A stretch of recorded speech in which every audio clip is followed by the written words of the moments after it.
Existe uma série de ilustrações produzidas pelo francês Jean Marcotet, que saiu no ano 1900, na virada do século XIX para o século XX, retratando a visão que eles tinham de como seria a vida das pessoas no ano 2000. Vou descrever aqui.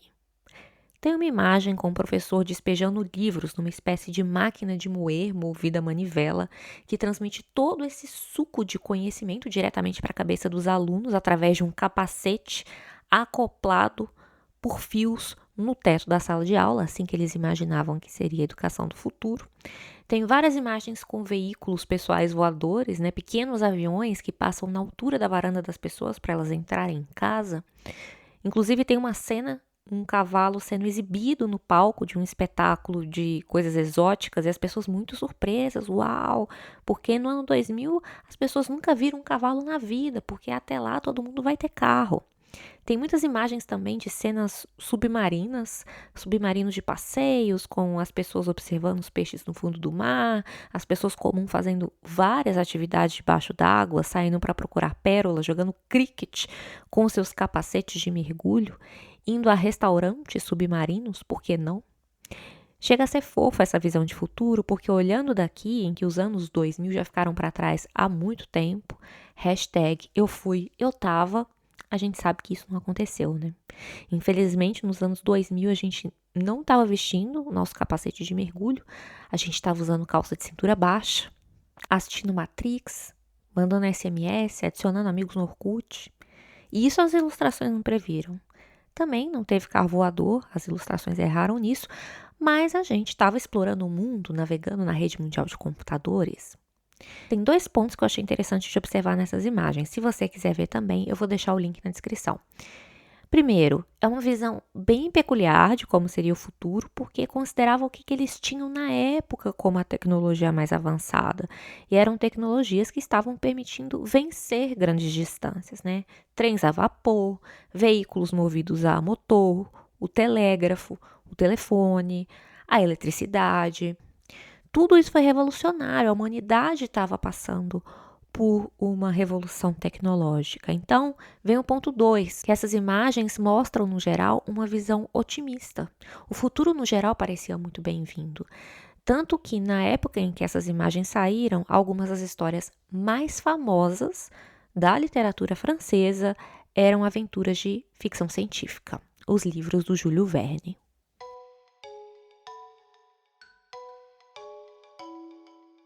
Aposto que você deve conhecer, ou pelo menos ter ouvido falar, pelo amor de Deus. Ele é autor de livros como Volta ao Mundo em 80 Dias, 20 Mil Léguas Submarinas, é muito falado como o cara que imaginou o submarino antes mesmo de existir. E não é por acaso que essas ilustrações do Jean-Marc Cotet têm tantas cenas aquáticas, né? O Júlio Verne levou o imaginário das pessoas para o fundo do mar. Aposto que isso influenciou, ficou marcado. A ciência e a tecnologia eram os motores que moviam as histórias do Júlio Verne e fazia as pessoas da época acreditarem que realmente elas levariam a humanidade a destinos maravilhosos, podiam levar a humanidade a destinos maravilhosos. E hoje eu quero investigar um pouco mais sobre essas narrativas otimistas, que traziam esse maravilhamento com o novo, com territórios até então desconhecidos. Como que o Júlio Verne conseguiu criar isso? Para onde que ele estava olhando? Para onde que ele estava tentando ir? Será que as histórias dele podem mesmo ser consideradas um ponto de partida porque hoje a gente conhece como ficção científica? Eu sou a Aline Valek e você está ouvindo Bobagens Imperdíveis. No episódio de hoje, Viagens Fantásticas.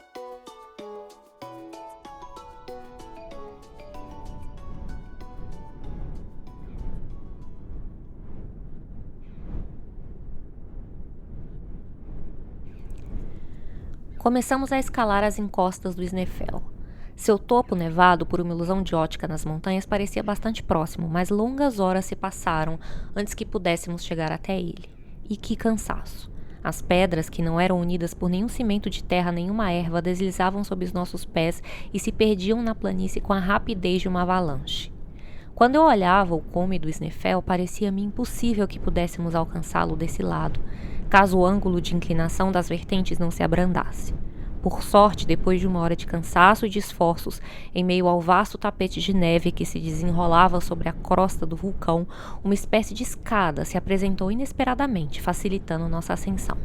Era formada por uma dessas torrentes de pedras rejeitadas pelas erupções e cujo nome islandês é Stina. Se essa torrente não tivesse sido impedida em plena queda pela disposição dos flancos da montanha, teria chegado ao mar e formado novas ilhas. Finalmente, às 11 horas da noite, em plena escuridão, alcançamos o topo do Snæfell e antes de nos abrigarmos no interior da cratera, tive tempo de avistar o sol da meia-noite no seu nível mais baixo, projetando raios pálidos sobre a ilha adormecida aos seus pés.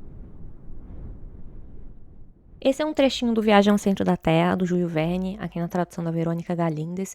E uma das coisas que eu acho muito impressionantes na escrita do Verne é justamente essa riqueza de detalhes, né, que traz essa plausibilidade para as aventuras que ele escreve. Por isso, uma das coisas que eu achei mais surpreendente descobrir sobre o Júlio Verne é que, apesar do principal tema da literatura dele ser viagens, né, ser personagens aí saindo desbravando cenários desconhecidos, o Júlio Verne não esteve nesses lugares, né? Ele não esteve na Islândia, apesar dessa riqueza de detalhes com que ele descreve esse vulcão onde os personagens estão.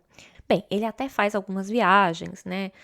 Para a Noruega, para alguns lugares próximos. Depois que ele fica rico e famoso, ele compra um barco, né? Um veleiro. E ele veleja ali por perto. A maior viagem que ele chega a fazer é para os Estados Unidos, onde ele vai para conhecer Nova York e as cataratas do Niágara. Mas, no geral, o Júlio Verne era um cara mais de ficar quieto mesmo, diferente dos personagens, né? De ficar ali em casa, escrevendo e, sobretudo, lendo e pesquisando bastante.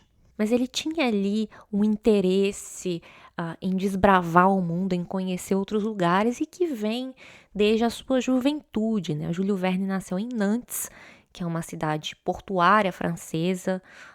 Ele nasceu em 1828, então ele cresceu ali vendo barcos indo e vindo, aquilo deve ter alimentado a imaginação dele, de forma que quando ele era criança, conta a história que ele teria tentado fugir de casa num navio. Né? Ele tinha ali por volta de seus 11 anos e ele pensou, é isso que eu quero fazer da vida, quero ir trabalhar num navio desses, entrar para a tripulação e partir rumo à Índia, conhecer novas terras, novos lugares. E aí ele teria ido bater lá na porta de um capitão desses navios para pedir emprego e na época, sei lá, não devia ser tão incomum assim colocar crianças de 11 anos para trabalhar. Mas o fato é que, de alguma forma, os pais do Julinho ficaram sabendo, né? E ele era de uma família de classe média, confortável. O pai dele era advogado, enfim, eles tinham condições de vida, né? Então isso era um delírio aí do Julinho. Então, quando os pais ficaram sabendo, foram lá, o pai dele foi buscar ele, puxar ele pelo braço e falar: menino, você enlouqueceu? Você não vai entrar em barco nenhum, não. Você tá louco? Você vai voltar para casa, vai estudar e me prometa que você só vai viajar na sua imaginação. Talvez isso tenha traumatizado o Júlio Verne. Com certeza isso marcou ele. Mas ele cumpriu a promessa, né? Ele pode não ter se tornado aí um grande explorador e saído em grandes aventuras logo na sua juventude, mas ele passou a viajar por meio dos livros mesmo, na biblioteca. E desde muito jovem, ele sempre amou escrever, contar histórias, né? Escrevia poemas, peças de teatro. Mas apesar disso, ele não fez assim imediatamente a escrita uma profissão, né? Na universidade ele estudou direito, ele trabalhou na Bolsa de Valores por muitos anos, né? Então ele só viveu como escritor de fato depois que ele emplacou o seu primeiro sucesso. Como foi que isso aconteceu?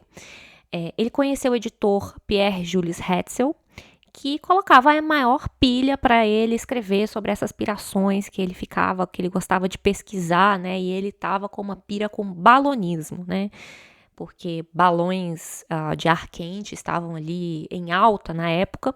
E daí o Júlio Verne escreveu uma novela, 5 Semanas em um Balão, que foi publicada em 1863, em série, né? Publicada em partes, em capítulos, numa revista, a Revista da Educação e da Recreação, que era editada pelo Hetzel, e que era uma revista com um propósito didático, né? Uma revista para jovens, para falar das realizações científicas da época, né? Com uma abordagem pedagógica. E apesar de balão estar no título do livro, não era sobre balonismo que o Júlio Verne queria escrever, ele queria escrever sobre a África, o interesse dele era em geografia, né, por tudo que ele lia, por tudo que ele pesquisava, e na época a África estava sendo colonizada pelos europeus, então havia muito sobre os territórios, sobre as culturas, sobre os animais que ainda não se conhecia. Então, por isso, o interesse não só do Júlio Verne, mas também dos leitores nesse tema, né? Eu acho que o pensamento, o desejo dos europeus estava direcionado a esse território na época. Então, aí esse livro trata também de alguns estereótipos, né, do pensamento europeu da época, de retratar os nativos africanos como selvagens, como violentos, como bárbaros, né? Enquanto isso, os personagens europeus estão lá atirando em hipopótamos pelo mero esporte. Então tem até um certo distanciamento da narrativa, né? Dos personagens estarem vendo tudo de cima, sobrevoando no balão, né? Então ele cria essa história que o fio narrativo é essa viagem de balão em que os personagens vão sobrevoar o continente africano e vão ali conhecer várias coisas e passar por vários sufocos, várias aventuras. E ele precisava que isso acontecesse para ter um tom de aventura meio rápido, né? Então ele meio que inventa um balão que tem menos limitações do que o balão da vida real. O Júlio Verne mesmo só subiu no balão uma vez na vida. Ele até brinca numa entrevista que foi mais ou menos, em vez de ser 5 semanas no balão, foi mais para 45 minutos num balão. E o balão não vai muito longe, porque depende das correntes de ar, do peso, enfim. Mas ele imaginou um balão que pudesse fazer essa viagem sem muitas interrupções e voltar para a Europa também, né? Sem tanto atrito, sem tantas dificuldades. Então você veja que ele usa esse elemento tecnológico, né? Esse veículo de capacidades incríveis, apenas como um pretexto para ele contar a história que realmente o interessa, que é uma história de uma viagem. Daí que essa história acaba sendo um sucesso de vendas, tanto que o Hetzel propõe um contrato para editar o Júlio Verne, para ele continuar a escrever essas histórias com essa pegada, né? Que tenham viagens, mas também elementos científicos incorporados na história. E foi assim que ele conseguiu largar o trabalho dele na Bolsa de Valores e se dedicar à escrita. Então, depois disso, ele publicou Viagem ao Centro da Terra, de 1864, Da Terra à Lua, de 1865, ou seja, praticamente aí 100 anos antes do ser humano pisar na Lua. Teve em 1872 20 mil léguas submarinas, depois Volta ao Mundo em 80 dias, né, nesses livros que ficaram muito famosos dessa série Viagens Extraordinárias. Então você veja que um cara que ficou muito conhecido por escrever sobre viagens não era um grande viajante, e que ficou conhecido por escrever sobre ciências e não estudou ciência, né? Então, como é que ele sabia de tanta coisa? Porque ele era um nerd que passava um tempo demasiado lendo e pesquisando, passava horas na biblioteca, lia muitos livros, lia muitos periódicos científicos, era assim que ele se mantinha atualizado dos últimos estudos do momento, as descobertas do momento.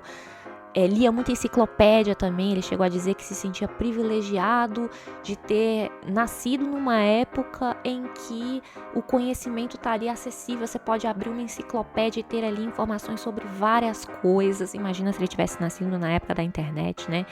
Além disso, ele também andava com um caderninho, caneta sempre à mão para fazer várias notas sobre as coisas que ele via, onde quer que ele estivesse, e também gostava muito de conversar, de perguntar para as pessoas e assim adquirir essas experiências, essas ideias, né? Amava ouvir as pessoas para que elas traziam esses assuntos que ele poderia transformar em personagens, transformar em histórias. Outra coisa que eu achei surpreendente de descobrir, lendo mais sobre o trabalho do Júlio Verne, foi que apesar do sucesso que ele teve e que ele experimentou em vida, né, porque ele vendeu bastante, ganhou uma quantia considerável de dinheiro, apesar de no primeiro contrato o editor ter meio passado a perna nele, né, mas depois ele conseguiu ali um contrato um pouco mais justo, né, para ele conseguir ganhar mais dinheiro com esses royalties, com esses direitos autorais dele, mas ele, apesar desse sucesso, ele de certa forma se ressentia porque por muito tempo a sua literatura foi considerada como algo menor.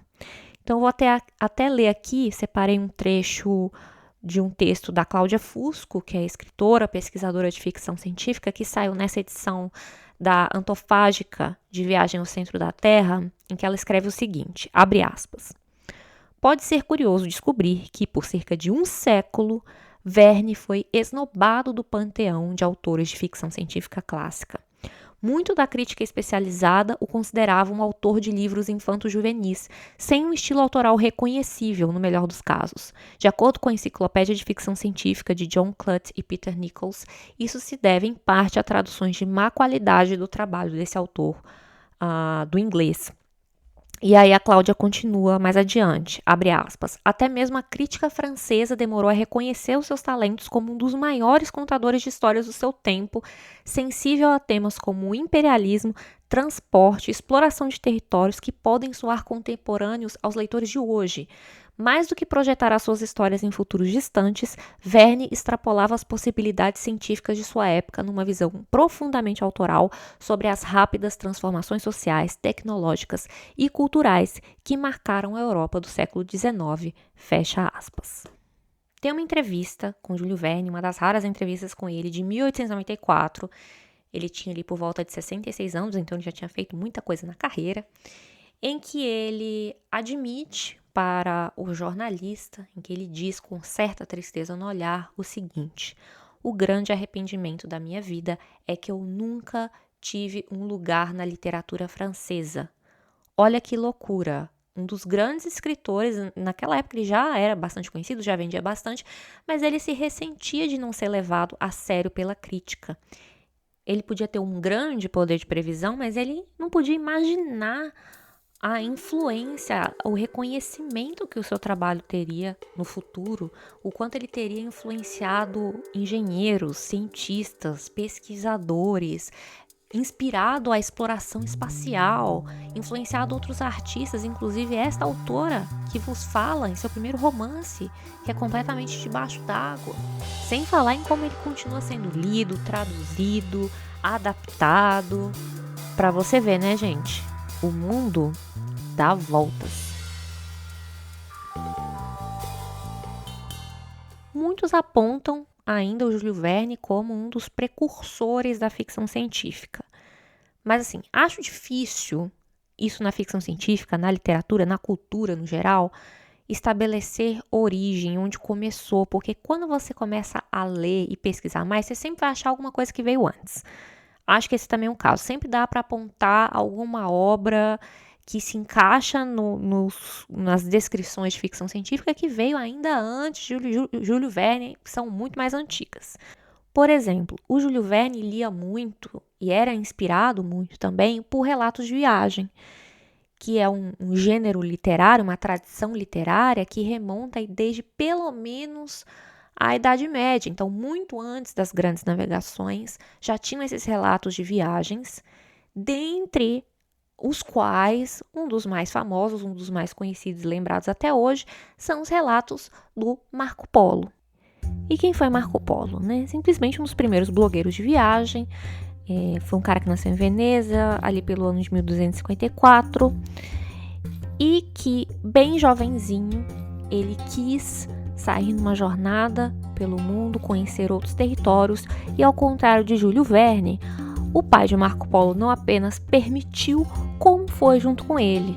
Isso porque o pai e o tio do Marco Polo, eles eram mercadores, eles eram comerciantes, né? Porque Veneza, nessa época, era uma grande capital, né, comercial, e eles tinham negócios em vários outros países, né, e já tinham viajado, passado muitos anos fora, viajando pela Rota da Seda. Então, quando eles retornam, levam o rapazote Marco Polo junto com eles. E Marco Polo passa mais de 20 anos viajando, passa por vários territórios, passa por ilhas, passa pela Índia, vai até a China, um território bem amplo ali que na época correspondia ao Império Mongol. E ele de fato conhece diferentes culturas, diferentes paisagens nessa viagem de negócios que ele faz com a família, né? E ele chega até entrar na corte do imperador Kublai Khan, que era neto do Gengis Khan. Então ele virou ali um queridinho da corte do Kublai Khan, vira até uma espécie de funcionário público, né? Uma espécie de embaixador, uma pessoa de um cargo muito alto, de acordo com ele. Mas a questão é que ele volta para Veneza eventualmente, depois de muitos anos. Ele volta, ele nem lembra mais como fala italiano, né? Como fala o dialeto veneziano na época. Ele não lembrava mais da língua dele, de tanto tempo, de tão integrado também que ele ficou na cultura mongol. E daí que ele volta bem quando tá rolando uma guerra entre Veneza e Gênova. Ele acaba sendo capturado pelo inimigo, pelos genoveses, e é largado numa cela onde o seu único companheiro é o escritor Ruticello de Pisa, um romancista, né? Então veja que sorte, né? Porque eles tinham ali muito tempo livre para conversar, Marco Polo cheio de história para contar, e o de Pisa pensou: este é o próximo sucesso que irei escrever. E de fato se torna um sucesso. O livro que hoje fica conhecido como As Viagens de Marco Polo, ele se torna um best-seller na sua época. Embora é bom lembrar que na Idade Média não existia ainda a prensa, né? Então, essas cópias dos livros que circularam muito na época eram todas copiadas e traduzidas à mão, foram traduzidas para vários idiomas. E esses relatos fascinaram os leitores, principalmente porque tinha algo de inédito ali, tinha algo de novo, porque era a primeira vez que se tinha relatos de um europeu numa viagem tão longe até a Ásia. E esse livro circulou bastante, as aventuras de Marco Polo ficaram muito conhecidas, e esse livro, que foi publicado pelo De Pisa, ele ficou conhecido carinhosamente como Il Milione, significa o milhão, que é um diminutivo para 1.000.000 de mentiras, porque as pessoas liam aqueles relatos, e por mais que Marco Polo de fato tivesse viajado até a China, eles liam aqueles relatos e não acreditavam: isso aqui é muito surreal, isso aqui não existe, não é possível. Então, por exemplo, ele descreve animais que nenhum europeu nunca jamais tinha visto, né? Ele fala de lagartos, de serpentes gigantes com patas, de bois com corcovas que ele viu na Índia. Tem um trecho que ele fala que ele viu na ilha de Madagascar um grifo, né? Aquele animal lendário, mitológico, que é metade leão, metade pássaro. Mas ele fala: não, os grifos não são metade leão, metade pássaro, como se fala, não. Eu posso dizer que era uma águia gigantesca, né? Tinha as asas que cobriam uma extensão de 30 passos. E essa ave era tão grande que era capaz de agarrar um elefante, voar com ele e soltar ele lá de cima. E aí ele fala: eu posso dizer com certeza que grifos não são metade leão, metade pássaro. Mas eu fico aqui pensando, que tipo de ave gigante era essa que ele viu? Ou talvez perguntar o que ele estava bebendo quando passou pela ilha de Madagascar. Então talvez Marco Polo exagerasse um pouco, talvez, mas na maior parte das vezes ele estava descrevendo animais que existiam, que nenhum europeu nunca nem imaginava, que às vezes realmente pareciam animais lendários, mas com o vocabulário, com as referências que eram acessíveis a ele e acessíveis ao povo europeu daquela época, né? Então, por exemplo, ele fala que viu um unicórnio, mas ele fala que o unicórnio é muito diferente também desse animal mitológico que se conhecia na Europa, né, que é um cavalo branco montado por virgens. Não. O unicórnio de verdade que eu vi, ele tem um único chifre na ponta da testa e ele é horroroso, ele é gigante, gosta de rolar na lama. E na verdade ele estava descrevendo um rinoceronte, né? Não um unicórnio. Então essa forma dele de contar essas coisas tão diferentes, essas coisas inéditas que nenhum europeu tinha visto, transformava aquilo numa narrativa fantástica que as pessoas achavam mentirada pura. E uma coisa interessante também nos relatos do Marco Polo, que eu acho que diferente de muitos relatos europeus que vieram depois, principalmente na época das navegações, é porque ele não tinha um senso assim de superioridade em relação àqueles povos asiáticos, principalmente ao Império Mongol, que ele puxava um saco, ele admirava demais. Ele contava essas coisas que ele via como assim, estou vindo do futuro e trago notícias lá. A moeda que eles usam dinheiro em papel. Olha isso que fantástico. E as pessoas ficavam, nossa. Era uma tecnologia avançadíssima em relação ao que a Europa já tinha na época, né? Pode ser que Marco Polo deu umas exageradas, que o De Pisa também pode ter, ao transcrever o que ele estava ouvindo, ter dado umas romanceadas, né? Para, como diria o Ariano Suassuna, fazer a realidade caber na métrica da poesia? Com certeza. Deve ter uns exageros aqui, aquela história que eu sempre falo para vocês, jamais confie no narrador. Mas o fato é que Marco Polo de fato fez todas essas viagens fantásticas. É diferente do Júlio Verne, que tirou tudo da cabeça dele. Isso faz as viagens de Marco Polo serem ficção científica?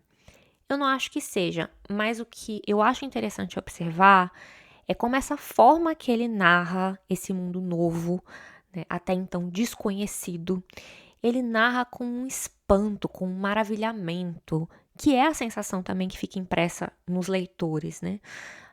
E eu acho que esse espanto, esse maravilhamento está na base da linguagem da ficção científica, da ficção especulativa, né, da ficção fantástica de um mundo geral que propõe a gente pensar justamente em mundos diferentes, né? E esse espanto é o que a gente encontra, por exemplo, nos livros do Júlio Verne, né? Pelo menos na parte da obra dele que é mais otimista, porque também é importante lembrar que ele não sustentou esse otimismo por muito tempo, não, né? Porque logo foi essa revolução tecnológica, logo começou a se ver os efeitos nocivos dela também com o tempo.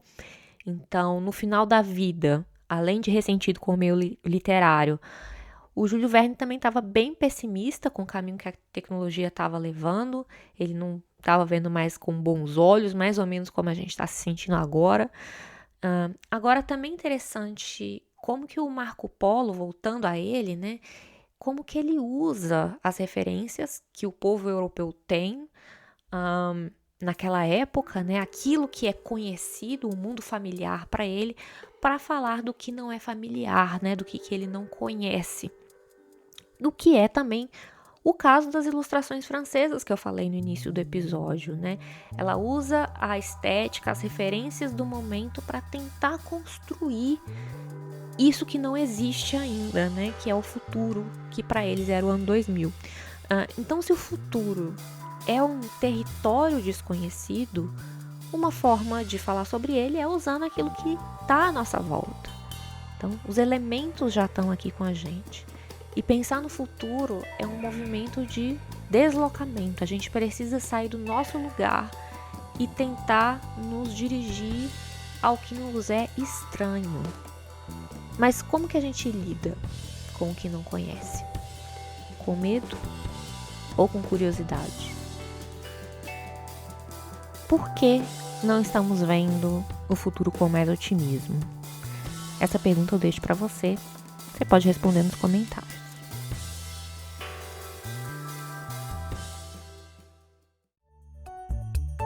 Antes de terminar, eu tenho uma novidade para você. Nessa temporada, eu resolvi criar o Clube de Leitura Bobagens Imperdíveis. Então, eu vou propor alguns livros que conversam com o tema dessa temporada. São livros de nomes importantes, são antigos, mas também não são tão óbvios assim. E são livros que eu não li ainda e que eu quero ler junto com você. Quero descobrir essas histórias junto com vocês.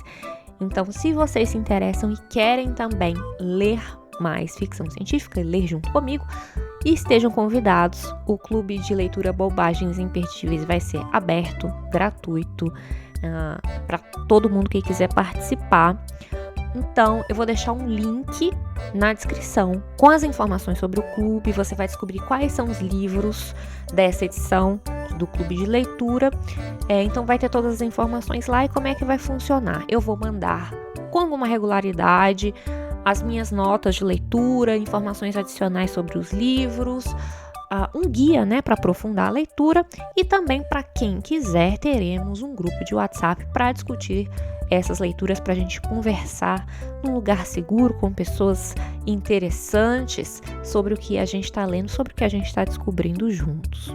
Bem, como eu sei que os ouvintes desse podcast estão ouvindo de tempos muito diferentes, então seja lá qual for o momento em que você estiver ouvindo esse episódio, se você quiser se juntar ao clube, basta clicar no link, ver qual é o livro que estamos lendo nesse momento.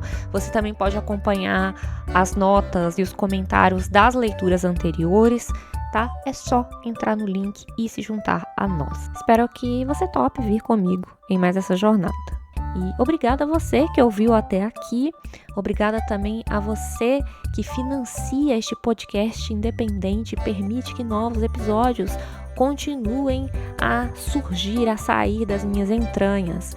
Você também pode ser um apoiador, pode ser um colaborador e ter acesso ainda a extras fantásticos, como acesso à Vila Vale, acesso a edições secretas da minha newsletter, meus dossiês de pesquisa, aulas exclusivas, enfim, vários materiais bacanas que eu reservo em agradecimento àqueles que muito generosamente fortalecem o meu trabalho. Bem, por hoje é só, um beijo e eu te vejo no próximo planeta.